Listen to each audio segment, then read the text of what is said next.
Madam Speaker, today I am calling once again on President Biden to release the tapes of his interviews with Special Counsel Robert Hur.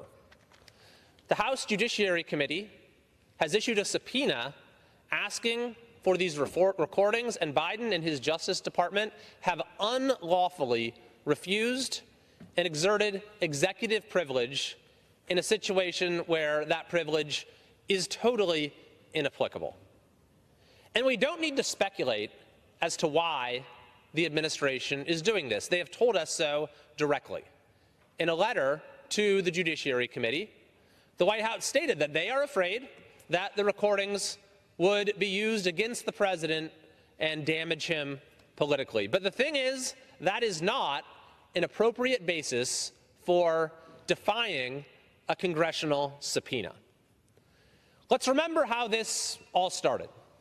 After it was discovered that the president was unlawfully in possession of classified documents, Attorney General Merrick Garland appointed Special Counsel Robert Hur to investigate the matter. After a months-long investigation, Mr. Hur issued a report in which he found substantial evidence that the president had committed the crime of willfully retaining classified documents. And his purpose for doing so was to assist him in writing a book that he sold for personal profit.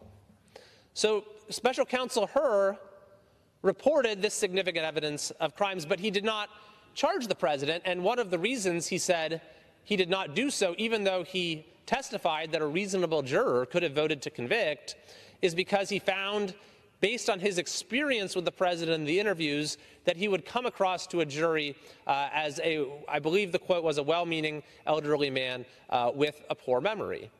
So the Judiciary Committee has multiple legitimate grounds for getting access to the materials surrounding this investigation. This is a basic oversight function. This is how it works when it comes to the separation of powers and checks and balances. And the committee has clearly articulated the rationale for being entitled to the recordings.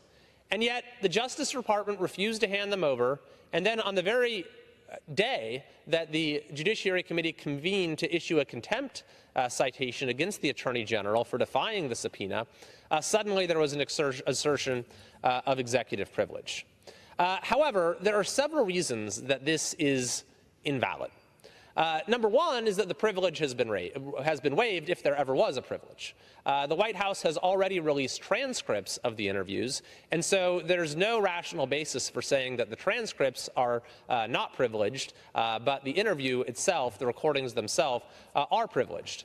Secondly, the administration has now presented contradictory arguments for withholding the recordings. At first, they said, well, we're not going to give them to you because we already gave you the transcripts, and that's cumulative, meaning they're the same thing. But now the administration is arguing that they're so different that one is privileged and the other is not.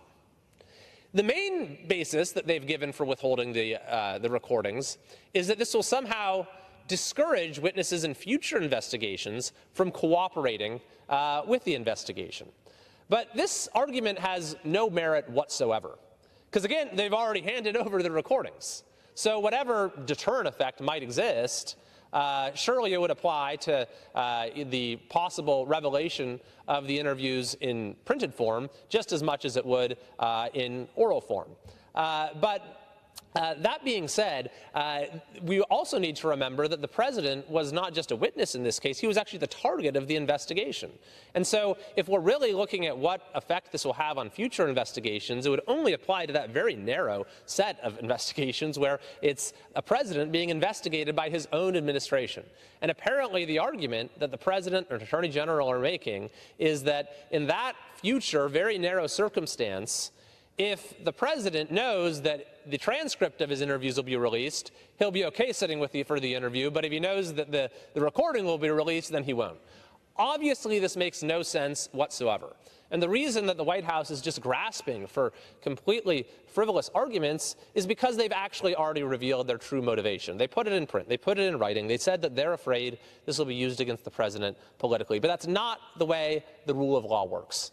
And I find it offensive, as a member of the House, that the White House and the Attorney General have so little respect for the separation of powers and checks and balances and are willing to put politics before the rule of law. So today, I am once again calling upon the President and the Attorney General to follow the law, comply with the subpoena, and release those recordings to the public.